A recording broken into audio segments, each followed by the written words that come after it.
آلہ وسلم وشر الأمور محدثاتها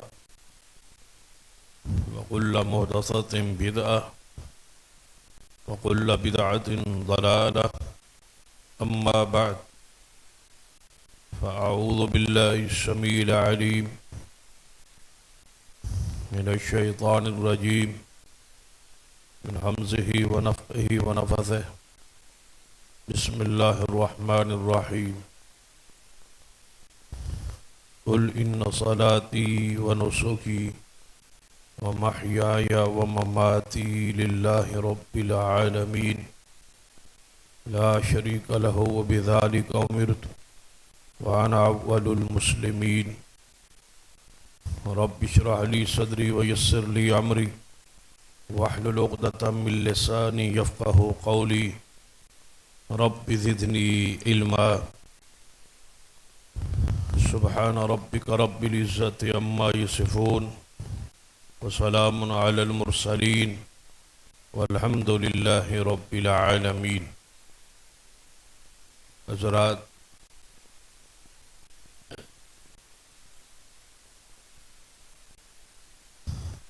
ماہ ربیع الاول کی مناسبت سے گزشتہ خطبہ میں چند باتیں ہوئی.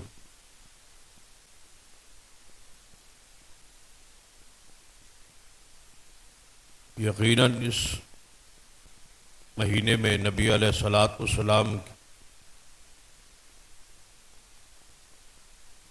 ولادت باسعادت ہے، جس کی خوشی بھی ہر مومن اور مسلمان کو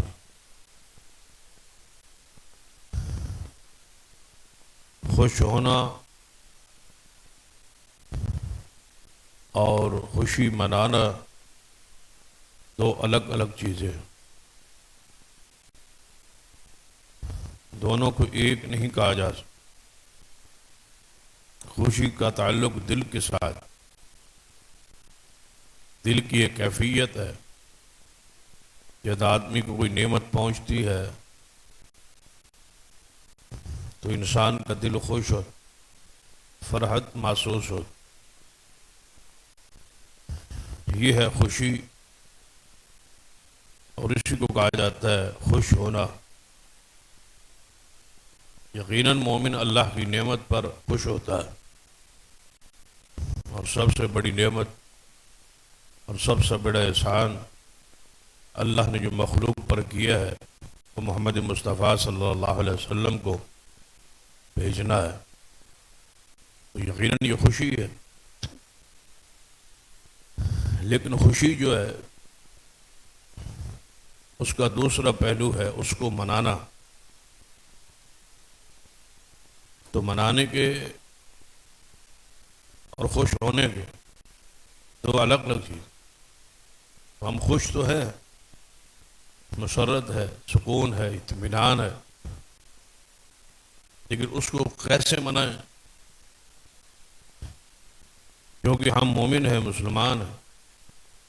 اس کے لیے ضروری ہے کہ خوشی منانے کا طریقہ بھی وہی ہو کہ محمد مصطفیٰ صلی اللہ علیہ وسلم نے اختیار کیا ہے یا بیان کیا ہے. تو جو کچھ آپ کی ولادت بسعادت کی خوشی میں ہمارے ملک میں ہوتا ہے، یہ انداز خوشی منانے کا عقل کے بھی خلاف ہے، شریعت کے خلاف تو ہے ہی ہے. سارے انداز جو خوشی کے منانے کے یہاں اپنائے جاتے، ان کا تعلق بھلا اسلام اور دین کے ساتھ کیا ہو سکتا؟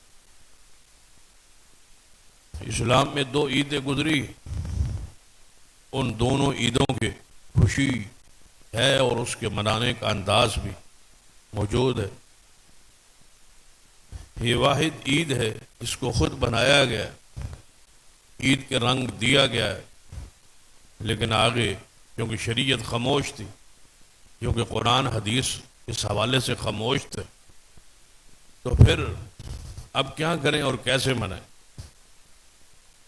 یعنی عید الفطر کو منانا تھا تو شریعت خاموش نہیں تھی، اس کے مسائل احکام بیان کر. عید الاضحیٰ کو منانا تھا، اس کے مسائل احکام بیان کر. کیونکہ وہ عیدیں جو ہے آسمان سے اتری، 2 دن کا تقرر کیا گیا، خوشی کا، عید کا، جو کھانے پینے کے دن، اس کے مسائل احکام بیان کر. تو یہاں ایسی عید کا تصور اپنایا گیا جو خود بنائی گئی، اور جب خود بنائی گئی ہے تو آگے اس کے مسائل احکام بھی ضروری تھے کہ ہم اس کو کس طرح منائیں. بنا تو لیے، اب منائیں کیسے؟ عید تو بنا لی، لیکن اب اس کو منانا کیسے ہے؟ آگے تو دروازے بند تھے، شریعت خاموش تھی، قرآن میں موجود نہیں تھا، حدیث میں بھی نہیں تھا، صحابہ کرام کے طریقے میں بھی نہیں تھا، تبع تابعین اس کا ذکر ہی نہیں کیا تھا، کتابیں اس کے حوالے سے خاموش تھی. تو پھر فیصلہ یہ ہوا، مجھے ایسے لگتا ہے کہ احتجاج کے طور پر کیونکہ ہمارے برصغیر میں، پاک و ہند میں یہ رواج ہے کہ اگر کوئی بات نہ مانی جا رہی ہو تو پھر اس کا احتجاج کا راستہ ہو، اور احتجاج کا راستہ یہی ہوتا ہے بندہ روڈوں پہ نکل آتا. تو یہ بطور احتجاج مجھے لگتا ہے کہ جلوس رکھ لیا گیا. شریعت کیوں خاموش ہے؟ احتجاج کیا جا رہا ہے. قرآن اور حدیث اس حوالے سے کیوں خاموش ہے؟ کیوں نہیں انہوں نے حضور کی عید کو جشن کہا؟ کیوں نہیں اس دن کو عید کہا؟ کیوں نہیں اس دن کے کوئی مسائل حکام بیان کیے؟ جو احتجاج کے طور پر دنیا کو سڑکوں پہ نکالا جائے گا، احتجاج کریں کہ اس عید کے مسائل قرآن اور حدیث میں آسمان سے نازل کیوں نہیں ہوئے. یہ بطور احتجاج مجھے ایسے محسوس ہوتا ہے کہ اس عید کو بازار کا رنگ دیا گیا، جلوس کا رنگ دیا گیا، ریلی کا رنگ دیا گیا، باہر نکلنے کا رنگ دیا گیا، باہر جا کے چوکوں چوراہوں پہ کھڑے ہو کے، کیونکہ شریعت تو خاموش تھی. اب بندہ جب اپنی مرضی سے کام کرے تو ہر بندے کا اپنا عقل ہے، اپنا شعور ہے، وہ اپنی مرضی ہے، جیسے چاہے وہ ویسے کرے گا. تو اس میں کوئی تعین نہیں ہے، یہ ہر بندے کی مرضی پر ہے، جو وہ اس کا دل کرے وہ کرے اور اپنے دل کو مطمئن کرے. تو یاد رکھی اس کا ایک دوسرا پہلو کہ نبی رحمت صلی اللہ علیہ وسلم کی وفات مبارک جو ہے وہ بھی اسی مہینے کی اسی تاریخ کو شمار کا دن تھا، اور مورخین کے ہاں 12 ربیع الاول تھی. تو 12 ربیع الاول وفات کا دن ٹھہرا، کیونکہ ولادت کے دن پہ تاریخ پہ اختلاف ہے اور وفات کی تاریخ پر تقریباً اتفاق ہے. تو جب اتفاق ہے تو یہ آپ کی وفات کا دن ہو. تو نبی علیہ الصلوۃ والسلام کی وفات کے بارے میں جتنی آیات اور حدیث تھی ان کو چھپا دیا، ان کو بیان ہی نہیں کیا. جو حالات تھے مدینہ طیبہ کے ان دنوں میں ان کا ذکر نہیں کیا. ان کو اس خوشی کے پردے میں، لبادے میں ان سارے حقائق کو چھپایا گیا ہے جو نبی علیہ الصلوۃ والسلام نے ان آخری ایام میں 11 ہجری کے جو آخری 3-4 مہینے ہیں اس میں نبی علیہ الصلوۃ والسلام نے اپنی موت مبارک کا کثرت کے ساتھ ذکر شروع کر دیا تھا، اور صحابہ کرام کی اس حوالے سے تربیت شروع کر دی تھی. ذہنی طور پر صحابہ کرام کو ان کو تیار کرنا شروع کر دیا تھا کہ یہ ذہنی طور پر تیار ہو جائے کہ نبی علیہ الصلوۃ والسلام ہم میں اب زیادہ دیر نہیں رہے. تو اس کے کئی ایک واقعات، جس طرح آپ کہتے ہیں نا کہ ہمارے بزرگ فلاں فوت ہوئی، انہوں نے چند دن پہلے کچھ موت کے حوالے سے باتیں شروع کر دی تھیں، باتیں کیا کرتے تھے، موت کا ذکر کیا کرتے تھے. تو ایسے ہی نبی علیہ الصلوۃ والسلام اپنی زندگی کے آخری چند مہینوں میں کثرت کے ساتھ اپنی موت کا کہیں نہ کہیں کسی نہ کسی انداز سے ذکر کر دیا کرتے تھے. قرآن پاک میں چونکہ اس کی خبر موجود تھی، قرآن پاک میں یہ بات طے تھی کہ کل نفس ذائقۃ الموت، کہ ہر زیروح نے موت کو چکھنا ہے۔ اسی طرح وما جعلنا لبشر من قبلک الخلد افإن مت فهم الخالدون، اے محبوب جناب محمد صلی اللہ علیہ وسلم، آپ سے پہلے ہم نے کسی بشر کو ہمیشگی نہیں دی، اگر آپ پہ موت آئے گی تو کیا یہ لوگ بچ نکلیں گے؟ ایسا نہیں ہوگا۔ تو اس آیت میں بھی نبی علیہ الصلوۃ والسلام کی موت کا تذکرہ موجود تھا۔ پھر آپ کی وہ آپ پر نازل ہونے والی وہ آیت جو میں نے خطبہ مسنونہ میں پڑھی ہے، اس میں آپ کی ساری زندگی اور موت کا ذکر اور خبر موجود تھی۔ قل ان صلاتی و نسکی و محیای و مماتی للہ رب العالمین، فرما دیجئے پیارے حبیب جناب محمد صلی اللہ علیہ وسلم، میری نماز، میری قربانی، میری ساری زندگی اور میری موت اللہ کے لیے ہے۔ تو نبی علیہ الصلوۃ والسلام نے بڑے قرآن پاک کے صریح الفاظ میں اپنی موت مبارک کا ذکر کر دیا ہے۔ اس کے بعد بھی قرآن پاک میں اس سے بھی زیادہ واضح آیت موجود ہے۔ فرمایا وما محمد الا رسول قد خلت من قبلہ الرسل افإن مات او قتل انقلبتم على اعقابكم ومن ينقلب على عقبيه فلن يضر الله شيئا وسيجزي الله الشاكرين۔ یہ خاص پس منظر میں آیت مبارکہ نازل ہوئی کہ جب غزوہ احد میں کفار سے جنگ مرکہ جاری تھا تو اس میں شدت کے ساتھ کفار نے حملہ کیا، اور وہ درہ جو خالی کیا صحابہ کرام نے اس درے کو، اس پہاڑی کو سنبھال لیا، اوپر چڑھ گئے، اور اوپر سے تیر اندازی آسان تھی جس سے صحابہ کرام کا بہت زیادہ نقصان ہوا۔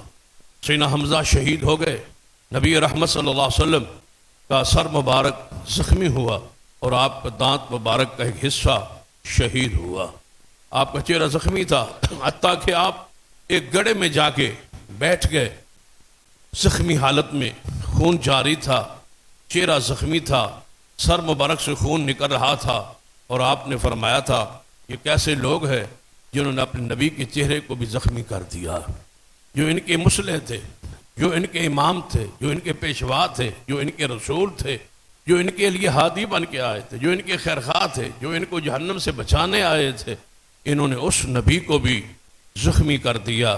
نبی علیہ الصلوۃ والسلام یہ ذکر فرما رہے تھے تو آپ کی شہادت کی خبر پھیل گئی پورے میدان میں، اور آپ جانتے ہیں کہ جب سپہ سالار کی شہادت کی خبر آئے تو سپاہیوں پر، فوج پر اس کے کتنے اثرات ہوتے ہیں۔ تو اس بات کو پھیلا دیا گیا، اس جھوٹی خبر کو نشر کر دیا گیا پورے میدان میں، پوری سازش کے تحت یہ بات پھیلا دی گئی کہ نبی علیہ الصلوۃ والسلام شہید ہو گئے۔ تو لازم بات ہے حوصلے پست ہو گئے صحابہ کرام کے، میدان چھوڑ بیٹھے، دل میں یہ خیال آ گئے جب رسول اللہ ہی نہیں رہے تو لڑائی کس کے لیے، اور لڑائی کیسے ہوگی، اور فتح کیسے ہوگی، تو بھگدڑ سی مچ گئی۔ تو جب آپ اس گڑھے سے اٹھے، صدیق کو بلایا اور اعلان کیا کہ جاؤ اعلان کرو کہ محمد مصطفیٰ تو زندہ ہے، موجود ہے، واپس پلٹو، لڑو۔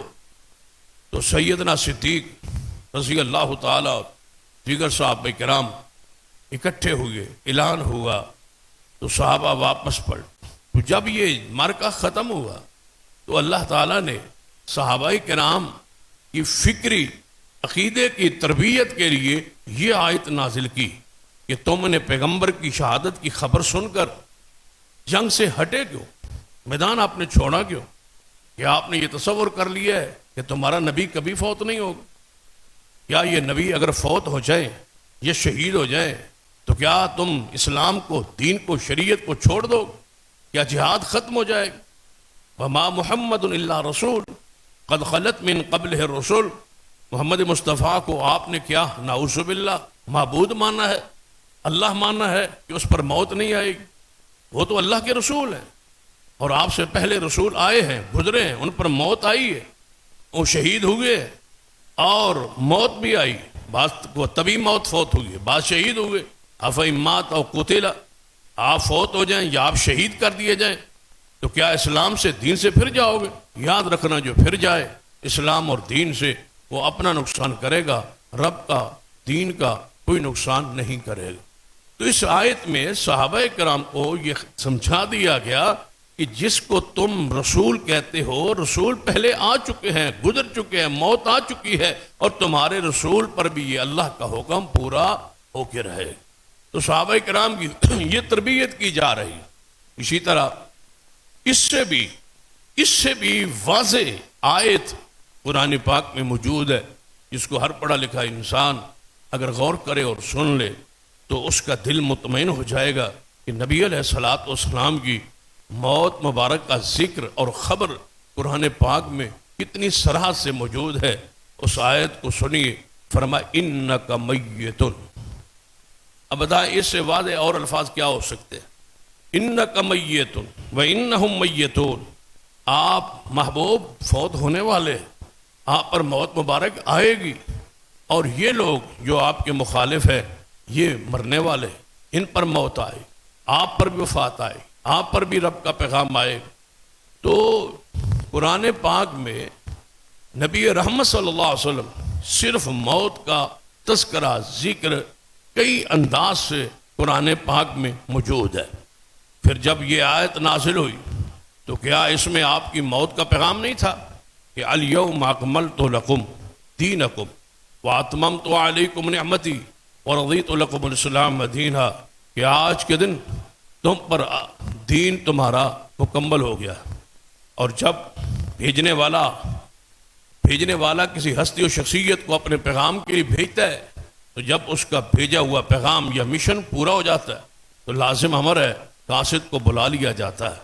تو یہاں واضح ہے کہ آپ پر آپ کا دین آج ہم نے مکمل کر دیا ہے، جس کے لیے آپ آئے تھے وہ پورا ہو چکا ہے، وہ مشن ہم نے پورا کر دیا ہے، اسلام تو آپ پر مکمل ہو گیا ہے۔ تو یہ خبر تھی کہ نبی رحمت صلی اللہ علیہ وسلم اس دنیا میں اب زیادہ دیر نہیں رہے۔ اور یہ آیت کہاں نازل ہوئی؟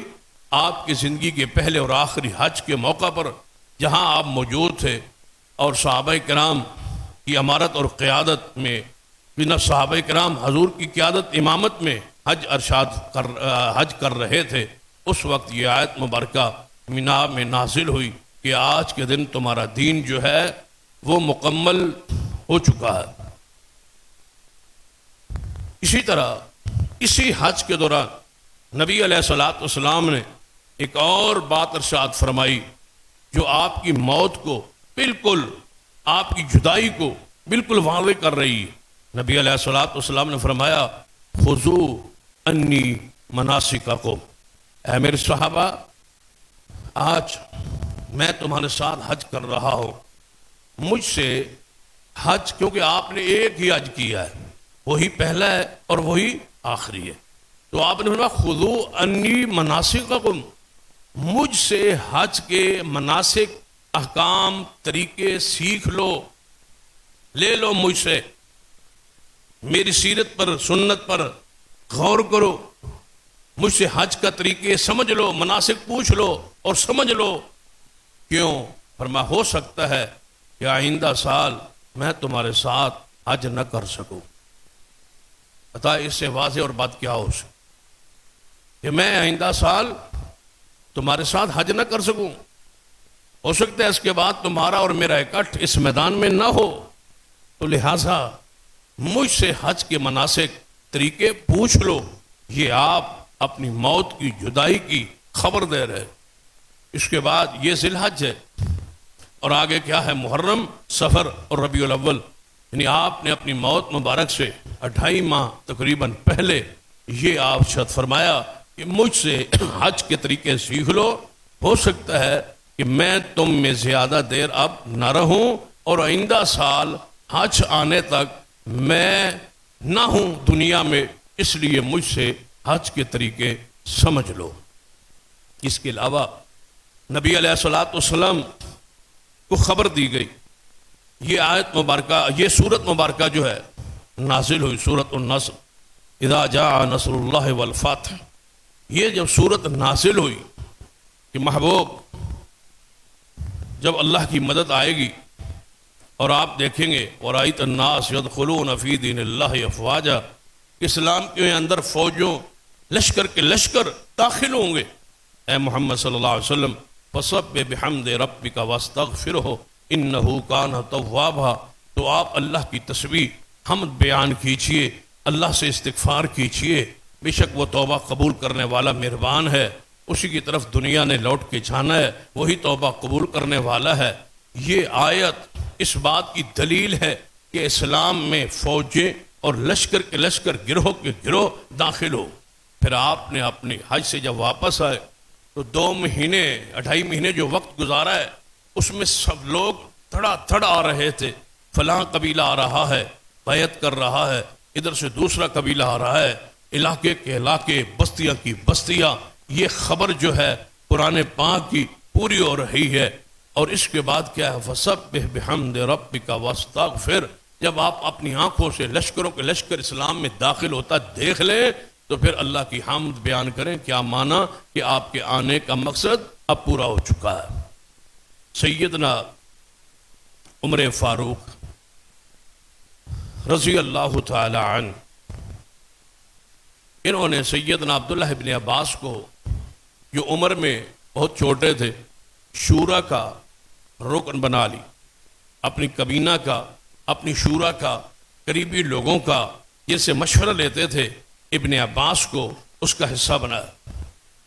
بعض صحابہ نے اعتراض کیا کہ کابینہ کے انتخاب میں، شورا کے انتخاب میں سارے بندے جو آپ نے شامل کیے بہت اعلیٰ ہیں، عمر کے لحاظ سے بھی، شان کے لحاظ سے بھی، تجربے کے لحاظ سے بھی بہت اعلیٰ ترین لوگ ہیں، لیکن ابن عباس جو ہے یہ عمر میں چھوٹے ہیں اور آپ نے ان کو ابھی اسی تھوڑی سی عمر میں اتنا بڑا عہدہ اور منصب دے دیا ہے۔ ہر اہم میٹنگ میں، ہر اہم اجلاس میں یہ موجود ہوتے ہیں۔ سیدنا عمر پر یہ اعتراض ہو، آپ نے اس اعتراض کو اپنے دل میں رکھ لی۔ ایک دن میٹنگ لگی ہوئی تھی، شورا کا اجلاس جاری تھا اور ابن عباس بھی بیٹھے تھے، تو آپ نے سارے ارکان سے، ساری شورا سے، سارے وزراء سے، سارے مشیروں سے سوال پوچھا کہ میں آپ سے پوچھنا یہ چاہتا ہوں کہ یہ جو اذا جاء نصر اللہ، یہ جو صورت ہے اس کا خلاصہ کیا ہے، اس کا معنی کیا ہے، اس میں اللہ تعالیٰ کیا کہنا چاہتا ہے؟ تو صحابہ کرام نے، مشیر جو تھے، جو قریبی تھے، جو اجلاس میں حضرت عمر کے بہت قریبی لوگ تھے، رازدان تھے، انہوں نے اپنا اپنا علم بیان کیا۔ تو آپ نے فرمایا کہ میں آپ کے جواب سے مطمئن نہیں ہوں۔ تو ابن عباس بھی بیٹھے تھے، آپ فرمایا ابن عباس آپ بتائیں اس آیت کا خلاصہ اور معنی مفہوم کیا ہے؟ تو ابن عباس نے فرمایا اس میں حضور کی موت کا تذکرہ ہے، حضور جدائی کا تذکرہ ہے کہ بس اللہ کی مدد آ گئی ہے اور لشکر گرہ اسلام میں داخل ہو گئے ہیں، محبوب آپ تسبیح کیجئے، آپ استغفار کیجئے۔ کیا معنی کہ آپ کا مشن پورا ہو گیا ہے، لہذا حضور کی موت کا اس میں تذکرہ ہے۔ فرمایا ابن عباس نے سچ کہا میرے ساتھیوں، میں نے اسی لیے اس کو مشورہ میں شامل کیا تھا، ابن عباس جیسا قرآن جاننے والا کوئی نہیں، اس وجہ سے میں نے ان کو یہاں لے آیا تھا، اس مقام اور اس درجے پر، علم کی بنیاد پر، فقاہت کی بنیاد پر، اس فکر کی بنیاد پر، اس قابلیت کی بنیاد پر۔ تو سارے صحابہ مطمئن ہو گئے کہ سیدنا عمر کا فیصلہ حق ہے۔ قرآن کو سمجھنے والا کون ہے؟ عبداللہ ابن عباس رضی اللہ تعالی عنہ۔ تو نبی علیہ الصلوۃ والسلام، اس کے علاوہ بھی کئی ایک واقعات، بخاری میں حدیث آتی ہے، ایک عورت حضور کے پاس کچھ مسائل پوچھنے آئی، اور بعض روایات میں ہے کچھ تعاون لینے کے لیے آئی اور بیت المال میں سے کچھ میرے ساتھ تعاون کر دے۔ تو نبی علیہ الصلوۃ والسلام نے فرمایا کہ اس وقت بیت المال میں کسی کو دینے کے لیے کوئی چیز موجود نہیں ہے، آپ چلی جائے، پھر کسی وقت آ جائے۔ تو اس عورت نے آگے سے جواب دیا کہ میں چلی جاؤں اور کچھ عرصے بعد آؤں، کچھ مہینوں کے بعد آؤں، اور آپ دنیا میں نہ ہوں، آپ پر موت آ گئی ہو، پھر میں کیا کروں؟ تو نبی علیہ الصلوۃ والسلام نے کیا فرمایا کہ اگر میں نہ ہوا تو صدیق کے پاس آ جانا، ابو بکر صدیق کے پاس آ جانا۔ تو نبی علیہ الصلوۃ والسلام نے واضح اس عورت کے اشارہ موت کی طرف ہے، یہی معنی محدثین نے بیان کیا ہے۔ اور نبی علیہ الصلوۃ والسلام نے فرمایا میں نہ ہوا تو میرے ریاست کا والی، میرے اس بیت المال کا امین، میرا وصی اور میرا خلیفہ ابو بکر صدیق رضی اللہ تعالیٰ عنہ ہوں گے، آپ ان کے پاس آ جانا۔ اس میں حضور کی موت کی خبر اور صحابہ کی یہ تربیت کا سلسلہ جاری ہے۔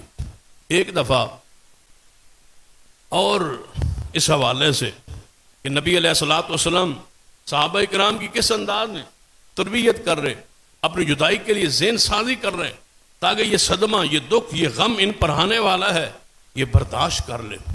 ایک بندہ اچانک دنیا سے چلا جائے تو اس کی موت کا انداز، صدمہ کچھ اور ہوتا ہے، اور اگر بزرگ کوئی گھر میں بیمار ہو جائے، تکلیف میں آ جائے اور بندے کو پتہ چل جائے خاندان قبیلے کو کہ اب زیادہ دیر، اب دوبارہ ان کا اٹھنا اور زیادہ دیر رہنا یہ محسوس ایسے ہو رہا ہے، جدائی کا وقت قریب ہے، تو ذہنی طور پر برادری اور قوم اور گھر والے تیار ہو جاتے ہیں کہ یہ معاملہ ایسا ہونے والا۔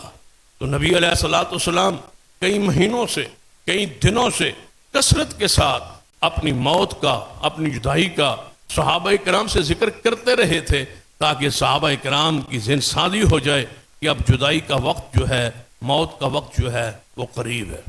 ایک حدیث اس حوالے سے بڑی دردناک ہے کہ نبی رحمت جناب محمد مصطفیٰ صلی اللہ علیہ وسلم نے حضرت معاذ بن جبل کو رضی اللہ تعالیٰ عنہ کو بلایا اور فرمایا معاذ، میں آپ کو یمن کا ذمہ دار، نگران اور گورنر بنا کے بھیجنا چاہتا ہوں، آپ تیاری کریں۔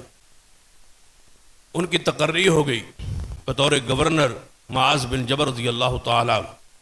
جب وہ تیار ہو گئے سفر کے لیے، سامان باندھ لیا، سواری تیار کر لی، تو رسول اللہ صلی اللہ علیہ وسلم کے پاس آئے الوداعی احکامات لینے کے لیے کہ میں نے مدینے سے اب کدھر جانا ہے؟ یمن، وہاں کیسے رہنا ہے اور کیسے جا کے اس قوم کی تربیت کرنی ہے، اور کوئی خاص مسئلہ احکام وہ ارشاد فرمائیں۔ آخری ملاقات کے لیے تشریف لے آئے۔ نبی علیہ الصلوۃ والسلام نے فرمایا معاذ، آپ ذرا سوار ہو جائیں اپنی سواری پر اور میں ذرا آپ کو مدینے سے باہر الوداع کرتا ہوں۔ فرمایا میں ساتھ چلتا ہوں۔ فرمایا نہیں، آپ سوار ہو جائیں، حضور کا حکم تھا۔ اور ادب اپنی جگہ ہوتا ہے لیکن جو امر ہوتا ہے وہ اس سے اوپر ہوتا ہے۔ وہ حضور کے حکم سے سوار ہو گئے، حضور نے ان کے گھوڑے کی لگام کو پکڑ لیا اور ساتھ ساتھ مصطفیٰ چلتے جا رہے ہیں۔ جب مدینے سے باہر آئے اور الوداع کرنے لگے تو آپ نے جو آخری بات کہی وہ انتہائی قابل غور ہے، اور جس شخص کو آپ سے محبت ہو، عقیدت ہو، پیار ہو، اس کے یہ الفاظ سننے والے ہیں کہ حضور نے کیا فرمایا۔ آپ نے فرمایا اے معاذ، تم یمن کی طرف جا رہے ہو اور ہو سکتا ہے کہ آپ یمن میں کچھ عرصہ رہ کے جب واپس آئیں تو ہو سکتا ہے کہ میری قبر بن گئی ہو اور آپ کا گزر میری قبر سے ہو سکتا ہے تیری میری ملاقات دوبارہ نہ ہو۔ بتاؤ اس سے واضح بات اور کیا ہو سکتا؟ فرمایا تیری میری ملاقات ہو سکتا ہے دوبارہ تو مجھے نہ دیکھ سکے، اور تو آئے مدینہ میں، واپس آئے تو تیرا گزر میری قبر سے ہو اور تو جا رہا ہو اور تجھے بتایا جائے کہ یہ محمد مصطفیٰ کی خبر ہے۔ اب بتاؤ معاذ، صبر کیسے کیا ہوگا، برداشت کیسے کیا ہوگا اور حضور کو جدا کیسے کیا ہو؟ بات کہنے کے لیے آسان ہے، اور یہی میں جس بات کا اظہار کیا کرتا ہوں کہ ہماری حالت اور جو پوزیشن ہے اس پہ بھی غور کیا جائے۔ ہمارے مسلکی بھی، جماعتی بھی، فکری ہمارے حقوق ہے۔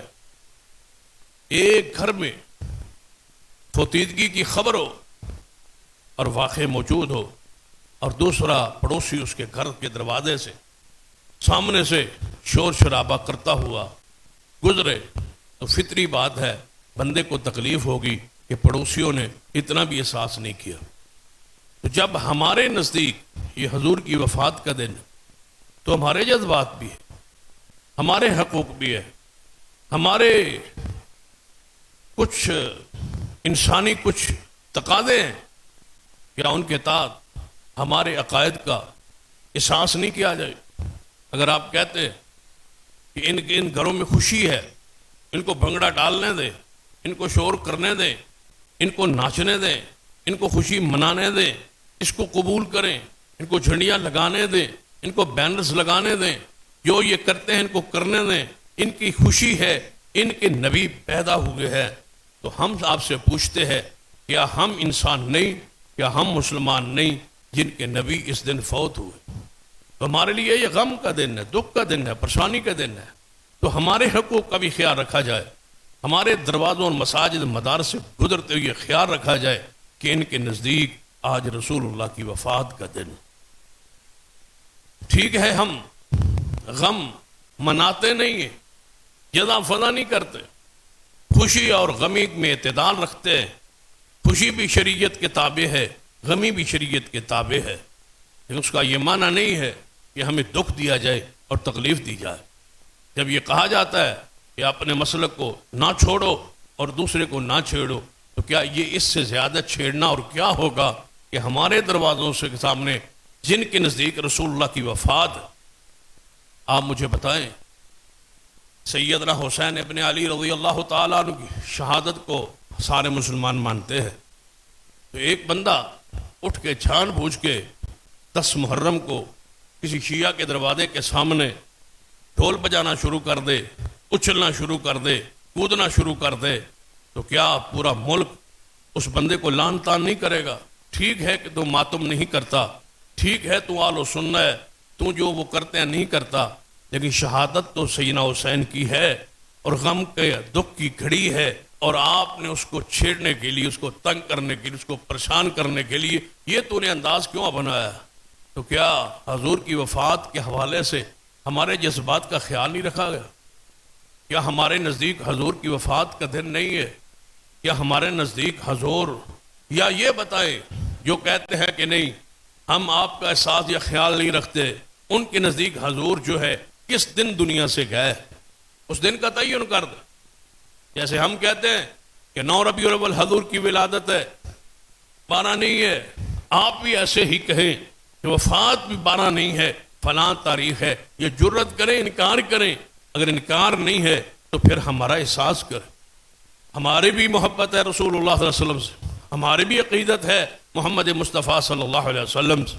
تو نبی علیہ الصلوۃ والسلام کے یہ سارے بیماری کے اور تکلیف کے اور دکھ کے ایام ہیں، لہذا ان لوگوں کا احساس کیا جائے جن لوگوں نے آج تک اس میں خوشی اور بھنگڑا نہیں ڈال۔ کیا آپ جانتے ہیں کہ آپ کے ان کے فتووں کے اندر کون کون ہستیاں اور شخصیات آ رہی؟ آپ نے تو کہہ دیا جس نے خوشی نہیں منائی وہ شیطان ہے، لیکن آپ نے یہ بات تو طے کر لیں کہ یہ منائی کس نے نہیں منائی؟ مجھے بتاؤ 1400 سال میں کون سی وہ پقیدہ ہستی ہے جو تمہارے اس فتوے سے باہر جائے؟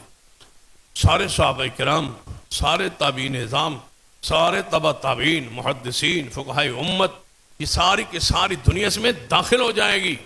یہ تو چند دنوں کی بات ہے، چند سالوں کی بات ہے کہ جب یہ کیلنڈر بدلوایا گیا اور پاکستانی کیلنڈر کی حیت کو بدل کے 12 وفات کی جگہ میلاد النبی، عید، پہلے میلاد النبی لکھا، پھر عید لکھا، اب جشن لکھا، یہ سارے الفاظ ہر سال بڑھتے جا رہے ہیں، بڑھاتے جا رہے ہیں۔ کیا پتا کہ 10 سالوں بعد کوئی اور لفظ ایجاد کر لیا جائے اور اس کو بھی اشتہارات کا اور کیلنڈر کا حصہ بنا دیا جائے۔ تو یہ ہمارے حقوق کا جب خیال نہیں رکھا جاتا اس وقت لڑائی ہوتی ہے، بحث ہوتی ہے، جھگڑا ہوتا ہے، اختلاف ہوتا ہے۔ تو حکومتیں جو ہوتی ہے وہ ایک فرقے اور ایک گروہ کے ساتھ کھڑی نہیں ہو جاتی۔ حکومت باپ کی طرح ہوتی ہے، حکومت ماں کی طرح ہوتی ہے، وہ سب کے اوپر چھتری کرتی ہے، رکھوالی کرتی ہے، سارے عقائد کا تحفظ کرتی ہے، سارے گروہوں کے حقوق کا خیال رکھتی ہے۔ اور جب حکومت ہی، ماں اور باپ ہی ایک طرف دھڑے میں کھڑے ہو جائیں اور کہیں سرکاری سطح پر اس دین کو منایا جائے، سرکاری سطح پر خزانے، ملک کے خزانے سے ہر ضلع کے خزانے سے جشن کیا جائے اور ہر سرکاری عمارت کو پرچراغاں سے سجایا جائے اور حتیٰ کہ تھانوں کو ہسپتالوں کو بھی سجایا جائے. مجھے بتاؤ ہسپتالوں سے چراغاں کے ساتھ کیا تعلق ہے؟ سارے دفاتر کو کیا اس خزانے میں پیسہ صرف ایک گروہ کا ہے دوسرے گروہوں کا نہیں ہے؟ کیا اس میں ٹیکس صرف ایک گروہ کا ہے دوسروں کا نہیں ہے؟ جب سب کا وہ مال ہے، جب ہمارے نزدیک وفات کا دن ہے، دکھ کا دن ہے، غم کا دن ہے، پریشانی کا دن ہے، تو پھر ہمارے مال سے ہمارے بچوں کو کیوں مجبور کیا جاتا ہے کہ گھروں سے پیسے لاؤ؟ ہم نے سکول میں میلاد بنانا ہے. میلاد ایک استاد مناتا ہے، پیسے سارے سکول سے لیتا ہے، بچوں سے لیتا ہے، طلباء سے لیتا ہے. میلاد کے نام پر لوٹ کا سلسلہ شروع ہوا ہے. ہر ادارہ جناب کتنے کتنے بلز بنا رہا ہے. یہ میلاد کا ہم نے پروگرام کروایا، اتنے لاکھ خرچ ہوا، چراغاں پر اتنا خرچ ہوا، کیکوں پر اتنا خرچ ہوا، مجالس پر اتنا خرچ ہوا، جناب محافل پر. یہ سب کچھ میلاد کے نام پر ایک گروہ سیدنا حسین کی شہادت پہ کھڑا ہے، دوسرا گروہ حضور کی میلاد کے نام پہ کھڑا ہے، ایک گروہ عزاداری کے نام پر زندہ ہے، دوسرا گروہ میلاد النبی کے جشن پر زندہ ہے. ہم ہیں وہ لوگ جو قرآن پر کھڑے ہیں، مصطفیٰ کی حدیث پر کھڑے ہیں، ان کے پاس دلائل موجود ہیں، جو پورا سال ایسے ماحول سے گزرتے ہیں کہ جن کی نشانی صرف قرآن اور حدیث ہے. اگر میلاد النبی کا جشن نکال دیا جائے، بریلویت کے جگہ جاگنے کے لیے، اٹھنے کے لیے، کھانے پینے کے لیے کچھ باقی نہ بچے. اگر عزاداری کو مذہب شیعہ سے نکال دیا جائے تو ان کے پاس کچھ نہیں ہے بیان کرنے کے لیے سوائے ایک شہادت کے واقعہ کے، کچھ نہیں ہے. سارا سال روتے عزاداری پر گزرتا ہے اور ان کا سارا مسال جو ہے ولادت رسول کا بیان کرتے کرتے گزرتا ہے. بندہ زور اس موضوع پر دیتا ہے جس میں شک ہو، انکار ہو. کیا حضور کی پیدائش کا کوئی انکاری ہے جو تم اتنا اہتمام و احتجاج کر رہے ہو کہ حضور پیدا ہوئے ہے؟ کون کہتا ہے پیدا نہیں ہوئے؟ کون انکاری ہے حضور کی ولادت کا؟ ولادت کا انکاری ہوتے تو محمد رسول اللہ کیوں پڑھتے؟ پھر آپ کا کلمہ کیوں پڑھتے؟ آپ پر صحابہ کرام محدثین نے جو قربانیاں دی ہے، یہ ولادت کی دلیل ہے کہ آپ آئے ہیں، آپ کا آنا حق ہے. ولادت پر اتنا زور کیوں ہے؟ کیونکہ ساری جماعت کو، قوم کو ولادت کے مسائل پر لگا دیا گیا. پیدا ہوئے، پیدا ہوئے، پیدا ہوئے. بھائی کوئی انکاری نہیں ہے حضور کی ولادت کا. آگے پوچھئے کہ آئے کیا لینے آئے تھے، مقصد کیا تھا؟ وہ کون بتائے گا؟ اٹھائیے حدیث کی کتابیں، سیدنا جعفر طیار سے پوچھئے کہ حضور کی آمد کا مقصد کیا؟ کیسی حدیث ہے کہ بندہ اس پر تڑپ جاتا ہے. حضرت علی کے بھائی ہے سیدنا جعفر طیار، بادشاہ کے، نجاشی بادشاہ کے دربار میں کھڑے. نجاشی پوچھتا ہے آپ پورے لشکر میں سے، پورے گروہ میں سے اس محمد مصطفیٰ کا رشتے میں کون قریبی ہے جو مجھے اس رسول کا تعارف کرائے جس سے نبی ہونے کا اعلان کیا ہے؟ تو صحابہ کرام نے سیدنا جعفر طیار کو آگے کیا کہ یہ ان کے چچا کے بیٹے ہیں، ان سے پوچھ. جعفر طیار کی وہ تقریر تاریخی ہے اور میں محسوس کرتا ہوں اور کئی دنوں سے محسوس کر رہا ہوں کہ جعفر طیار کی اس تقریر کو ہم بینرز کا، پمفلٹوں کا حصہ بنائیں کہ جعفر طیار نے نجاشی کے دربار میں جو خطاب کیا. وہ کیا خطاب تھا؟ ایک تاریخی چارٹر ہے، پوری قوم کو ہلایا ہے اس بندے کو جس کے حضور سے محبت عقیدت. جعفر طیار نے خطاب کیا، سورہ مریم کی تلاوت آپ نے کی اور فرمایا اے ایھا الملک، اے بادشاہ، ہم بتوں کی پوجا کرتے تھے، ہم بتوں کی پوجا کرتے تھے، ہم شرک کرتے تھے اور ہم آبا و اجداد کے طریقوں پر تھے. اپنے ہاتھوں سے ہم نے خدا بنائے ہوئے تھے. ہم ایک بے حیا اور فحاش قوم بن گئے تھے. ہم میں کوئی غیرت اور حیا باقی نہیں رہا تھا. ہم بیت اللہ کا طواف بھی کپڑے اتار کے کیا کرتے تھے. یہ ساری کیفیت حالت وَإِنْ كَانُوا مِنْ قَبْلُ لَفِي ضَلَالٍ مُبِينٍ. ہدایت جعفر طیار نے عرب کے معاشرے کا نقشہ کھینچا ہے. پھر کیا آخر پہ فرمایا اے بادشاہ اللہ نے ہم پر رحم کیا کہ محمد مصطفیٰ کو بھیجا. وہ ولادت بیان کرنے والوں جعفر طیار کو پڑھو، ان کے پیغام کو پڑھو، حضور کے آنے کے مقاصد کو سنو. آئے تو ہیں کس لیے؟ کیا اس لیے آئے تھے کہ مرد عورتوں کا اختلاط شروع کر دو؟ کیا اس لیے آئے کہ قوم کو اثر نو بے حیا بنا دو؟ جو کچھ تم کر رہے ہو اس کا سیرت رسول کے ساتھ کیا ڈالو؟ علامہ احسان الندوی شہید رحمۃ اللہ علیہ نے ولادت رسول کے حوالے سے، اس جشن کے حوالے سے ان کا ایک بڑا تاریخی جو ہے خطاب ہے اور اس کے مختلف پیرائے ہیں. ان میں سے ایک کا اشارہ اور خلاصہ بیان کرتا ہوں. فرمایا کرتے تھے دنیا کا اصول ہے کہ کسی کی ولادت کی خوشی والے دن وہ کام کیے کرتے ہیں دنیا جو وہ زندگی میں کیا کرتے تھے. اگر کوئی شاعر کا دن مناتا ہے تو اس دن محفل مشاعرہ کرتا ہے. یہ فلاں شاعر جناب علامہ اقبال اس دن فوت ہوئے، محفل مشاعرہ ہو، کیونکہ وہ ایک شاعر تھے. جو وہ کرتے تھے بندہ وہ کرتا ہے. ایک کھلاڑی کا دن منایا جاتا ہے تو بندہ کچھ کھیلوں کے پروگرام بناتا ہے کیونکہ وہ دنیا میں یہی کچھ کرتا تھا. تو آپ بتائیں اپنے رسول کا دن منانے لگے ہو، کم از کم کام تو وہ کرو جو تمہارے نبی کیا کرتے تھے. ان کی تو صفات میں ایک صفت ہے تورات اور انجیل میں کہ وہ جو نبی آئے گا وہ بازاروں میں چلنا پسند نہیں کرے، بازاروں میں شور شرابہ نہیں کرے گا. اس پیغمبر کی تو صفت میں یہ شامل ہے جو بازاروں کا شور شرابہ کرنے والی شخصیت نہیں ہو. آپ نے وہ کام کیا ہے. کیا یہ روشنیاں چراغاں حضور پسند کرتے تھے؟ کیا یہ مرد و عورتوں کا اختلاط رسول اللہ کو پسند تھا؟ نہ اسے بھی. کیا یہ جعلی اور مصنوعی ماڈلز بنا کے روضہ رسول کے کیا حضور اس کو پسند کرتے تھے؟ یہ بینرز اور یہ جھنڈیاں کیا حضور کی فطرت کے عین خوشی کے لیے یہ کافی ہے؟ دلائل تو قرآن و سنت کس کے برعکس ہے. کوئی ہے جو ہمارے اس درد کو اس امت تک پہنچائے کہ تم کدھر جا رہے ہو، کیا کر رہے ہو؟ اس نسل کو، اس جوان نسل کو کیا پیغام دے رہے ہو؟ حضور کے نام پر، ولادت کے نام پر، خوشی کے نام پر یہ سب کچھ جو ہو رہا ہے. مولوی، علماء، یقیناً میڈیا تو اب نے سب کو ننگا کر کے رکھ دیا ہے. ناچ رہے، عملی طور پر مسجد میں ناچ رہے. بعض مولویوں نے عورتوں کے کپڑے پہن کے ناچ رہے.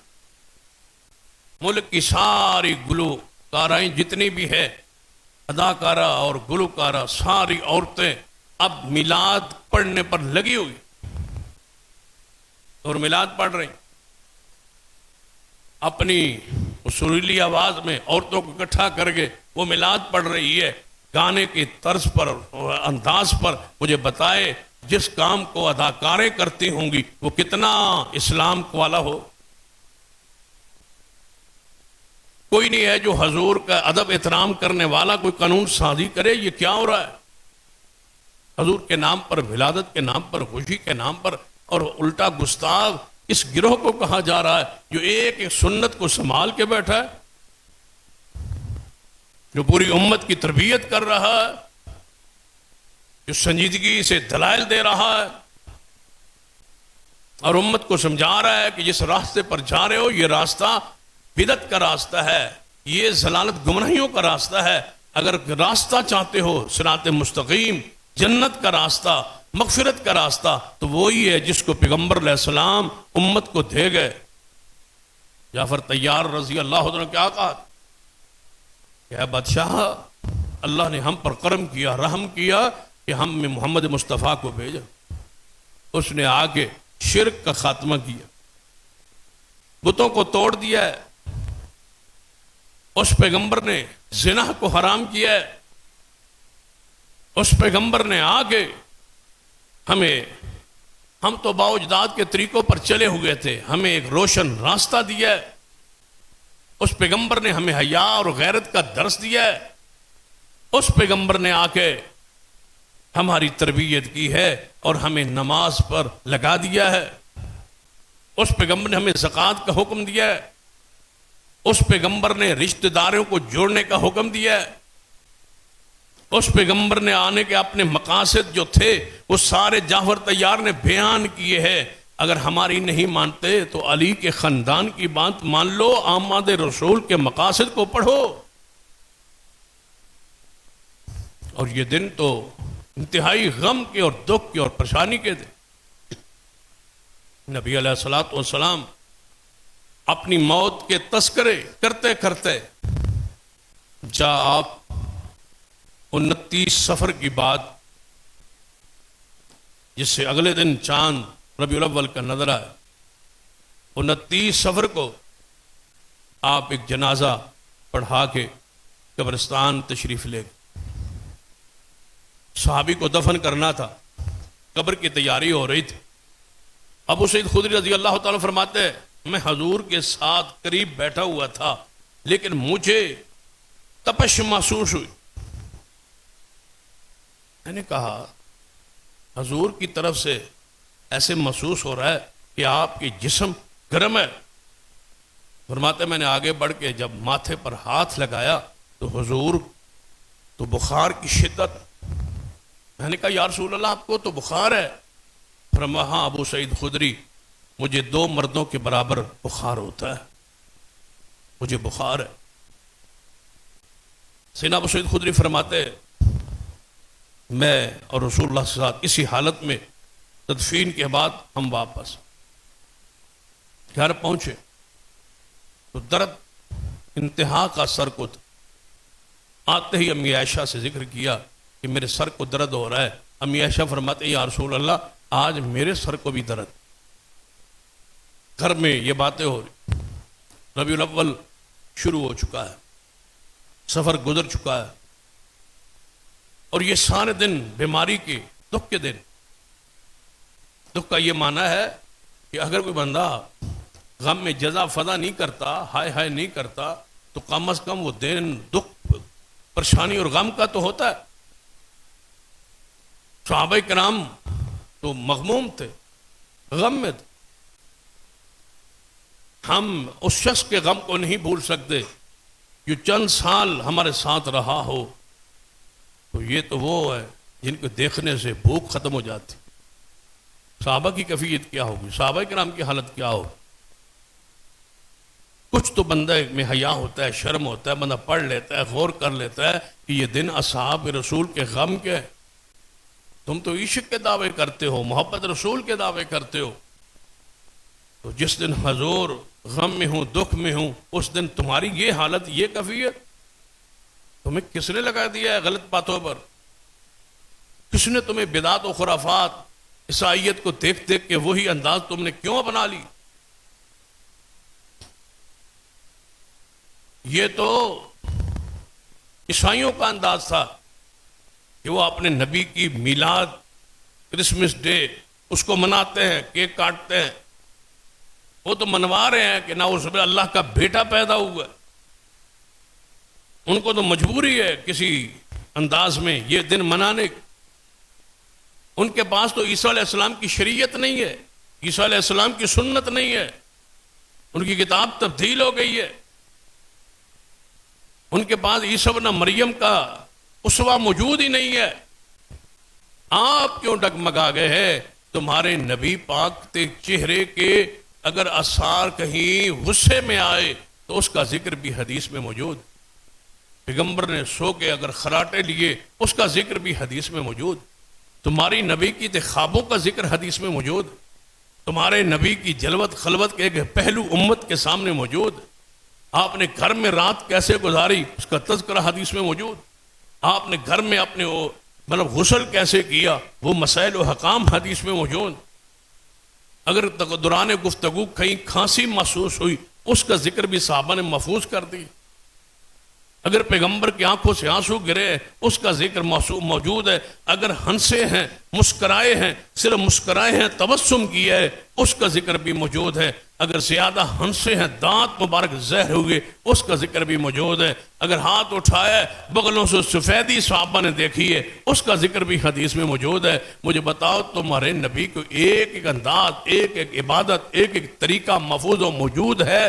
تم نے یہ غلطی کیوں کھائی؟ تمہارے نبی کی جو سنت موجود تھی تم دیکھتے، اگر سنت میں تھا تو کرتے، وگرنہ ایسے کام کے قریب نہ جاتے جو تمہارے پیر و مرشد اور صحابہ کرام نے نہیں کیا. ہم کیوں خرافات میں کھو جائیں؟ کیا ہمارے رسول کا اسوہ ہمارے پاس موجود نہیں؟ ہم کیوں ایسے کام کریں جن کا نبی کے بارے میں قرآن کی خبر ہے لَقَدْ كَانَ لَكُمْ فِي رَسُولِ اللَّهِ أُسْوَةٌ حَسَنَةٌ. ہم وہ کام کیوں کریں جن کی مغفرت اور جنت کی بشارت ہی فَاتَّبِعُونِی مصطفیٰ کی اتباع پر ہے؟ ہم وہ کام کیوں کریں جن کو خبر دی گئی ہے خبردار اطیعوا اللہ و اطیعوا الرسول ولا تبطلوا اعمالکم، حضور سے آگے نہ بڑھنا وگرنہ اعمال برباد ہو جائے. ہم وہ کام کیوں کریں جو حضور نے نہیں کیے، جس نے قرآن نے آگے بند باندھ دی ہے لا تقدموا بین یدی اللہ و رسول، رسول سے آگے نہ بڑھنا ہے مومنو، اللہ سے ڈرو، اللہ کی پکڑ سخت ہے. ہم وہ کام کیوں کریں جس کا اختیار ہی نہیں ہے؟ وما كان للمؤمن ولا مؤمنة إذا قضى الله ورسوله أمرا أن يكون لهم الخيرة من أمرهم ومن يعص الله ورسوله فقد ضل ضلالا مبينا. ہم وہ کام کیوں کرے جو حضور سے ہٹ کے سنت سے کرے تو عذاب کی خبر قرآن میں آ جائے. ہم وہ کام کیوں کرے جو حضور نے نہیں کیا. فَلْيَحْذَرِ الَّذِينَ يُخَالِفُونَ عَنْ أَمْرِهِ أَن تُصِيبَهُمْ فِتْنَةٌ أَوْ يُصِيبَهُمْ عَذَابٌ عَلِيمٌ. حضور اسی بیماری کی حالت کیفیت میں تھے تو جمعرات کا دن آئے جس کے بعد 3 دن بعد آپ کی وفات، آخری جو جمعرات. اور جانتے ہو ایک دن عبداللہ ابن عباس رضی اللہ تعالی عنہ حدیث کا درس دے رہے تھے، صحابہ کرام میں بیٹھے تھے، مسائل سمجھا رہے تھے. تو آپ نے پوچھا آج کون سا دن ہے؟ صحابہ نے کہا آج جمعرات. عبداللہ ابن عباس رک گئے اور رو پڑے. ساتھیوں نے پوچھا ابن عباس کیوں روتے ہو؟ آپ نے پوچھا جمعرات آج دن کون سا؟ ہم نے کہا جمعرات ہے اور آپ رو پڑے، کیا وجہ ہے؟ فرمایا تمہیں نہیں یاد کہ جمعرات والے دن ہم پہ کیا گزری؟ یہی جمعرات تھی جس دن حضور نے آخری نماز آ کے مغرب کی مسجد میں پڑھائی، اس کے بعد ہم نے حضور کو مصلی پہ نہیں دیکھا. یہی جمعرات مغرب تک، جمعرات والے دن تک مغرب تک حضور آتے رہے، نمازیں پڑھاتے رہے. بخار کی حالت کیفیت. جب جمعرات کی مغرب کی نماز پڑھائی تو فرمایا میرے صحابہ اس طرح کرو کہ 7 کنوؤں سے 7 مشکیزیں بھر کے لاؤ جن کے منہ کو نہ کھولا گیا ہو. ان پانیوں کو اکٹھا کر کے مجھے نہلاؤ. اور محدثین نے لکھا ہے اس کی وجہ بھی یہی تھی کہ کسی مشکیزے کے پانی کو کسی بشر کا، کسی انسان کا ہاتھ نہ لگا ہو سکتا ہے اسی غسل کے بعد میری اللہ سے ملاقات ہوئی. یہ آپ کی نفاست تباہ تھی. فرمایا پانی لاؤ. اور بھی حکمتیں محدثین نے بیان کی. وہ پانی لائے گئے، حضور کو نہلایا گیا، لیکن بخار کی شدت پانی سے ٹھنڈا کرنے کا حکم بھی ہے. آپ نہلائے لیکن اس کے باوجود آپ کی تکلیف بڑھ گئی. عشاء کی نماز سے پہلے آپ کی حالت کیفیت اس قدر خراب ہوئی کہ آپ نے فرمایا کیا لوگوں نے عشاء کی نماز پڑھ لی؟ آپ نے فرمایا جب پوچھا تو صحابہ گھر والوں نے کہا یا رسول اللہ صلی اللہ علیہ وسلم کس کو ضرورت ہے کوئی جماعت کرائے؟ صحابہ تو انتظار کر. فرمایا مجھے ذرا اٹھاؤ. 3 مرتبہ ایسے فرمایا، 3 مرتبہ اٹھنا چاہا نہ اٹھ سکے تو آپ نے فرمایا عائشہ مرو ابا بکر فلیصلی بالناس، آج محمد نہیں جا سکے گا، آج ابو بکر کو حکم بھیجو کہ وہ جماعت کرا دے۔ کس کی خوشی منا رہے ہو؟ تمہارے رسول کی حالت کیفیت تو جمعرات والے دن یہ ہے، 12 ربیع الاول سوار کو ہے اور یہ جمعرات ہے، وفات کا دن سوار کا ہے اور یہ جمعرات کا تذکرہ کر رہا ہوں، جمعہ ہفتہ اتوار، موت مبارک سے 3 دن پہلے کی بات کر رہا ہوں، عشاء کے وقت کی کر رہا ہوں، جب جھنڈیاں لگ رہی ہیں اس راتوں اور دنوں کی بات کر رہا ہوں، جب خوشی کے اظہار کے لیے، احتجاج کے لیے، بھاگنے کے لیے پروگرام بن رہا ہے، اس کی بات کر رہا ہوں، جو ساری ملت اسلامیہ کو ابلیس اور شیطان اور کافر اور گستاخ کہا جا رہا ہے، ان دنوں کی بات کر رہا ہوں، جس دن کو منانے والے عاشق ٹھہریں گے اور کچھ نہ کرنے والے گستاخ ٹھہریں گے، ان دنوں کی بات کر رہا ہوں، صحابہ کرام کی کیفیت بیان کر رہا ہوں، نام کرنے والوں کو شیطان کہنے والوں سنو، میں صحابہ کرام کی بات کر رہا ہوں، صدیق عمر عثمان و علی کی بات سنا رہا ہوں، مدینے کی حالت کیفیت کو بیان کر رہا ہوں، کچھ تو اللہ کا خوف کیجیے، کچھ تو قرآن اور سنت کو کھول لیجئے، کیا کر رہے ہو؟ بھنگڑا ڈالنا کون سا مشکل ہے؟ حلوے کھانا اور لڈو کھانا کون سا مشکل ہے؟ گلے میں پیسوں کے ہار پالنا کون سا مشکل ہے؟ اگر یہ محبت ہوتی تو صحابہ نے بدر میں کیا کہا تھا؟ محبوب ہم کوئی موسیٰ کی قوم جیسے نہیں ہے جو من سلوہ کھا کے نہیں لڑے، ہم پتھر پیٹ پہ باندھ کے لڑیں۔ لڑنا مشکل تھا یا حلوہ کھانا مشکل ہے؟ اگر یہ ہوتا، یہ انداز صحابہ ہوتا، اللہ کی قسم ہم پوری امت سے آگے ہوتے۔ کون سی وہ خیر ہے، کون سی وہ نیکی ہے جس میں آل الحدیث کو سبقت حاصل نہیں؟ تراویح ہے، ماہ رمضان کی رونقیں ہے، ہماری مساجد سے بڑھ کے رونقیں بتائیں کہاں ہوتی؟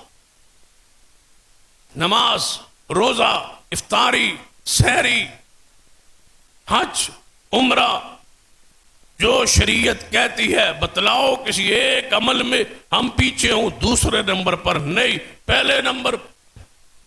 مدارس، حفظ، قرات، تفسیر، حدیث، بتاؤ کہاں ہے ہمارا دوسرا نمبر؟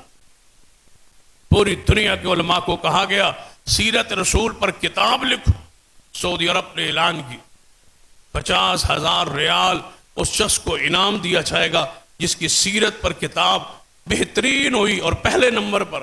پوری دنیا کے لیے اعلان تھا اور کتاب عربی زبان میں لکھنی تھی، تو اہل حدیث کے سرخیل مولانا صفی الرحمن مبارک پوری رحمہ اللہ کی کتاب پوری دنیا سے اول نمبر پر آئی۔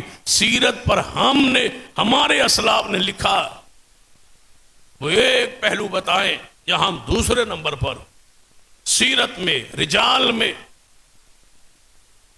پیغمبر کی صورت اور سیرت، محبت کے انداز بیان کرنے، چاہو حضور کی شان میں کوئی ایک آیت ایسی لاؤ جس پر ہمارے خطباء اور واعظین کی تقاریر نہ ہوں۔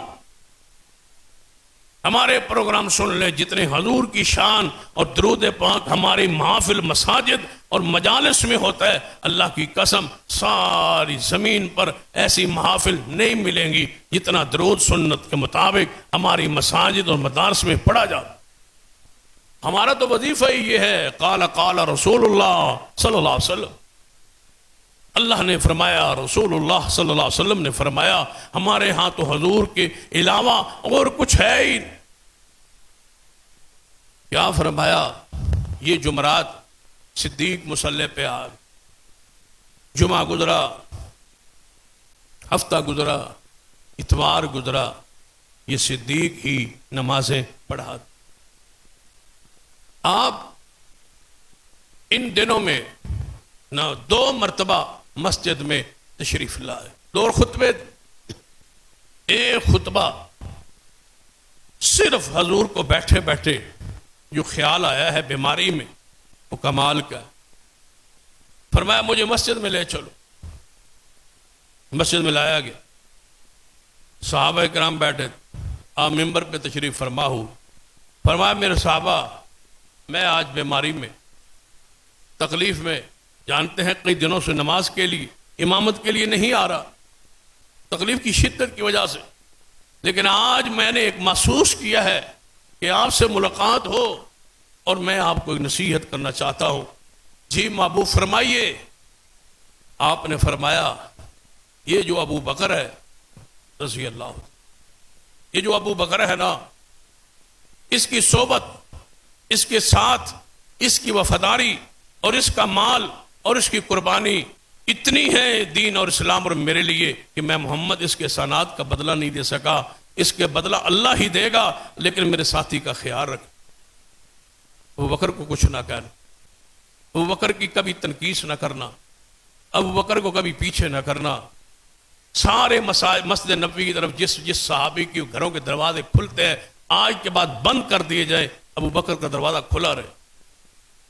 صدیق کی شان پر، صدیق کے احسانات پر، صدیق کی خدمات پر میں کہتا ہوں دنیا کو اس خطبہ رسول کو عام کرنا چاہیے کہ حضور کی بیماری کا جو خطبہ ہے وہ صدیق کی شان پر ہے۔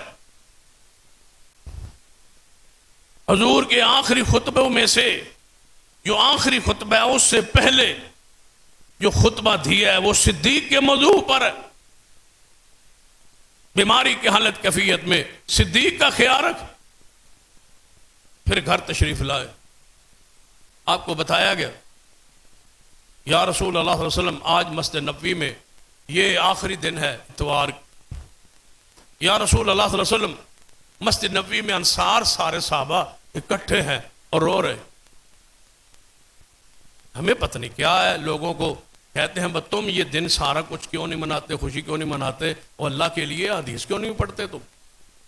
انصار رو رہے، یا ربیع الاول ہے انصار رو رہے۔ حضور کو پتا چلا کہ انصار رو رہے ہیں، بتلایا گیا، حضور نے فرمایا مجھے سہارا دو اور مجھے مسجد میں لے جاؤ۔ مسجد میں لایا۔ نبی علیہ السلام نے اپنی موت مبارک سے ایک دن پہلے 11 ربیع الاول کو انصار کے پاس آئے اور آ کے بیٹھ گئے اور صحابہ کرام کو بلایا اور آپ نے خطبہ ارشاد فرمایا، مجھے ممبر پر بٹھایا جائے۔ صحابہ فرماتے اس کے بعد ہم نے حضور کو ممبر پہ چڑھتے ہوئے نہیں دیکھا، یہ آخری مرتبہ آپ حضور ممبر پہ چڑھے اور آپ کو بٹھایا گیا۔ آپ نے فرمایا میرے صحابہ یہ انصار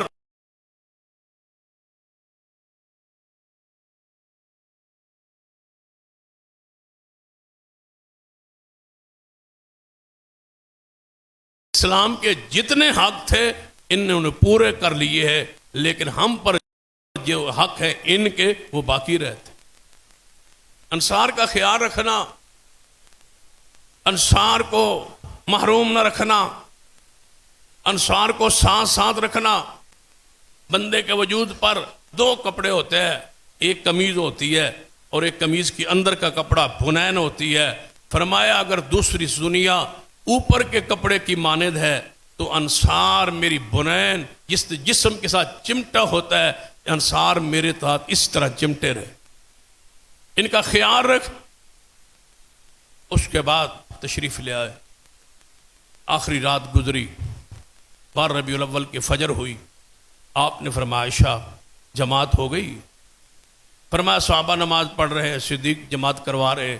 آپ نے پردہ ہٹایا اور مسجد نبوی کی طرف جھانکا، میں ذرا دیکھ تو لوں آخری دفعہ اپنے صحابہ دیکھا تو حضرت انس فرماتے ہیں میں پیچھے سے آ رہا تھا، میں نے حضور کے چہرے پر نظر پڑ گئی، آپ کا چہرہ اتنا نورانی، اتنا خوبصورت تھا جیسے رحل پر قرآن کا ورق سجتا ہے، ایسے محمد مصطفیٰ کا چہرہ قریب تھا۔ صحابہ نماز توڑ دیتے، حضور کو دیکھنا شروع کر دیتے۔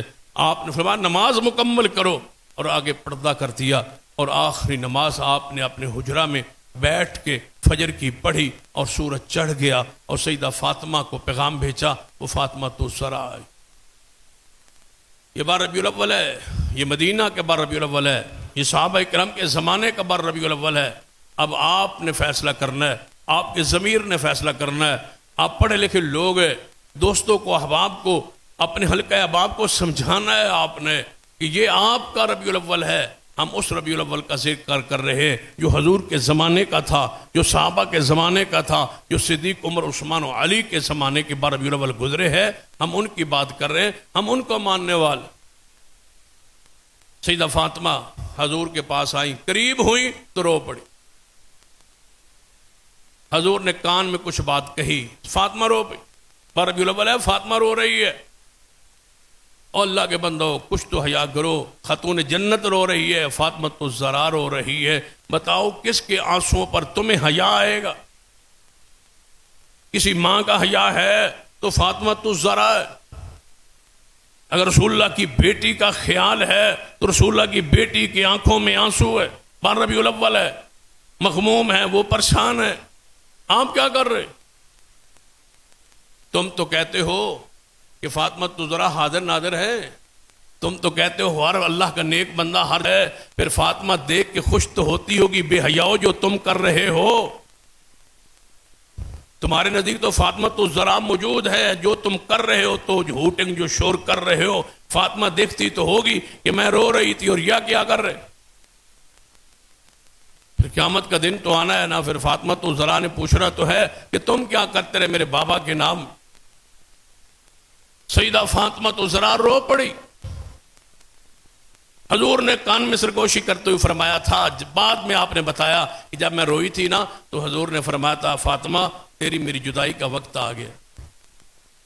پھر تھوڑی دیر بعد طبیعت سنبھلی اور ہنسی، حضور نے کان میں پھر فرمایا فاطمہ پریشان نہ ہو، اہل بیت میں سب سے پہلے تو مجھ سے آ کے جنت میں ملے گی اور تو جنت کی عورتوں کی سردار ہو۔ امی عائشہ فرماتی ہے مجھے اس دن پتا چلا کہ بندہ ایک ہی لمحے روتا بھی ہے اور ایک ہی لمحے خوش بھی ہو جاتا۔ میں نے یہ تجربہ اس دن مجھے محسوس ہوا کہ بندہ ایک ہی لمحے روتا ہے اور پھر ہنس پڑتا ہے۔ حضور نے ایک ہی لمحے دو باتیں کر دی۔ پھر نبی علیہ الصلوۃ والسلام کے اوپر کھڑی ہے تو حضور علیہ السلام کے پاس پیالہ پانی کا بھرا ہوا ہے، بار بار اس میں ہاتھ ڈالتے ہیں، چہرے پر ملتے ہیں اور پتہ کیا کہتے ہیں؟ حضور نے اس طرح اپنا چہرہ اپنے حجرے کی چھت کی طرف کیا، کافی دیر دیکھتے رہے اور پھر آپ فرمایا پھر رفیق الاعلیٰ۔ جب یہ فرمایا نا تو امی عائشہ فرماتی ہے مجھے وہ حدیث یاد آ گئی، حضور نے فرمایا ہر اللہ کے نبی کو موت سے چند لمحات پہلے ان کا جنت میں محل دکھا دیا جاتا ہے۔ جب حضور اس طرح ٹک ٹکی لگا کے دیکھ رہے تھے اب مجھے محسوس ہوا کہ محبوب جنت میں اپنا گھر دیکھ رہے اور حضور کو کہا جا رہا ہے یہ جنت میں آپ کا گھر ہے۔ اللہ فرماتا ہے میرے پاس آنا چاہتے ہو یا ادھر ہی رہنا چاہتے ہو؟ پھر رفیق الاعلیٰ، میں ادھر جانا چاہتا ہوں، میں ادھر جانا چاہتا ہوں، میں اللہ کی رفاقت میں جانا چاہتا ہوں، میں نبیوں صدیقوں شہیدوں کے ساتھ جانا چاہتا ہوں، میں جنت میں جانا چاہتا ہوں۔ اللہ نے مجھے اختیار دیا دنیا میں رہ جاؤ تو ہماری مرضی، عمر بڑھا دیتے ہیں یا ہمارے پاس آ جاؤ۔ حضور نے فرمایا میں اللہ کے پاس جا رہا ہوں۔ یہ حالت، یہ کیفیت ہے۔ امی عائشہ رضی اللہ تعالیٰ نے پورا منظر بیان کیا، فرماتی ہیں حضور کا سر مبارک میری چہرے پاک کے ساتھ ٹھوڑی کے ساتھ آپ کا سر لگا ہوا ہے، اس طرح میں نے اپنے سینے سے لگایا، وہ باری میری تیز اور سینہ میرا تھا، حضور میرے ساتھ، اس طرح میں آپ کے پیچھے بیٹھی ہوں۔ پھر فرمایا ہائے موت کی سکرات، موت کی کچھ سکرات ہوتی ہیں جب بار بار پانی ملانا چہرے پر۔ تو فاطمہ کھڑی تھی، آخر بیٹی جانتے ہو نا کہ بیٹی کو پھر باپ کا کتنا غم اور کتنا پیار اور کتنی محبت ہوتی ہے۔ فاطمہ کہتی یا ابا، ہائے میرے ابا جی کی، فاطر ابا، میرے ابا کی تکلیف، میرے ابا کی تکلیف۔ بارہ ربیع الاول ہے، مدینہ ہے، حضور موجود ہے، سیدہ فاطمہ کیا کہہ رہی ہے؟ ہائے میرے ابا کی تکلیف۔ ساتھ ہی حضور نے فرمایا فاطمہ کچھ نہ کہے، آج کے بعد تیرے ابے کو کوئی تکلیف نہیں ہو، ساری تکلیفیں ختم ہو گئیں، وہ طیف کے دکھ، وہ گندی اوجریوں پھینکنے والے وہ سارے غم آج ختم ہو گئے بیٹا، نہ ایسا کہو بیٹا، آج کے بعد تیرے ابے پہ کوئی تکلیف نہیں آئے گی۔ کھولیے بخاری۔ پھر کیا فرماتی ہے؟ آئے میرے ابا جی، تم نے اللہ کے پاس جانے کا فیصلہ کر لیا ہے، پھر فرماتے ابا جی آپ نے اپنا ٹھکانہ جنت کو بنا لیا ہے۔ پھر فاطمہ نے ایک بات کہی ہے جو صحیح البخاری میں ہے، اگر اس کے بعد بھی آپ کا دل نہ ہلے اور کہو کہ جشن منانا چاہیے، خوشی منانا چاہیے، پھر تمہارے ضمیر پر فیصلہ چھوڑتا ہوں۔ فاطمہ تو زہرا نے کیا فرمایا، صحیح البخاری میں ہے، فرمایا میں جبریل کو کہتی ہوں اور تو اور میں کس کو کیا کہوں، میں جبریل کو پیغام دینا چاہتی ہوں اب زمین پہ نہ آنا، محمد نہیں رہے دنیا میں۔ جبریل کو جا کے کہہ دو زمین پہ نہ آنا، جس کو یار کو دوست کو محبوب کو ملنے آتے تھے وہ تو اوپر چلے گئے۔ فرماتی ہیں اگر یہ غم پہاڑوں پہ آئے پہاڑ ریزہ ہو جائیں، دنوں پہ آئے دن راتوں میں بدل جائیں، جو فاطمہ پہ دکھ محمد کی جدائی کا آیا ہے اور کسی کا حیا نہیں کرتے تو فاطمہ تو زہرا کا کر لیجیے۔ وقت کافی ہو چکا، بات تو آگے بڑھ سکتی ہے، آپ کی وفات کے پورے منظر کو بیان کیا جا سکتا ہے، جو کچھ احادیث میں اس کو آپ کے سامنے رکھا جا سکتا ہے۔ کسی اگلی نشست تک بات کو یہیں چھوڑتے ہیں۔ اقول قولی ھذا واستغفر اللہ لی ولکم ولسائر المسلمین وآخر دعوایا ان الحمد للہ۔